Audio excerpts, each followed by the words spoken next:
টাঙ্গাইল সদর 5 আসনের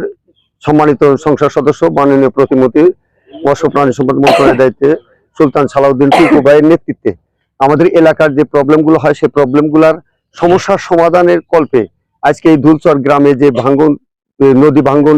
শুরু হয়েছিল সেই নদী ভাঙ্গন এটা প্রতিরোধ করার স্বার্থে তার সার্বিক সহযোগিতায় পানি উন্নয়ন বোর্ড থেকে যে প্রতিরোধ করার জন্য যে জিও ব্যাগ ফালানো হয় সেটা আজকে আমরা এখানে উদ্বোধন করার জন্য আমি এই 12 নং মাহমুদনগর ইউনিয়ন বিএনপির সভাপতি, আমার সাথে আছে টাঙ্গাইল সদর থানা ছাত্র দলের যুগ্ম আহ্বায়ক আব্দুল আলিম এবং আমার বিভিন্ন ওয়ার্ড থেকে আছেন বিশেষ করে 9 নং ওয়ার্ডের সভাপতি সেক্রেটারি, 6 নং ওয়ার্ডের সভাপতি সেক্রেটারি, 3 নং ওয়ার্ডের সভাপতি সেক্রেটারি সহ এখানে অত্র এলাকার জনগণ আছেন। আসলে একটি বিষয় আমাদের খুবই ভালো লাগে, সেটা হলো যে যখনই আমাদের মাহমুদনগর না টাঙ্গাইল সদরের যে কোনো জায়গায় যে কোনো সমস্যা হয়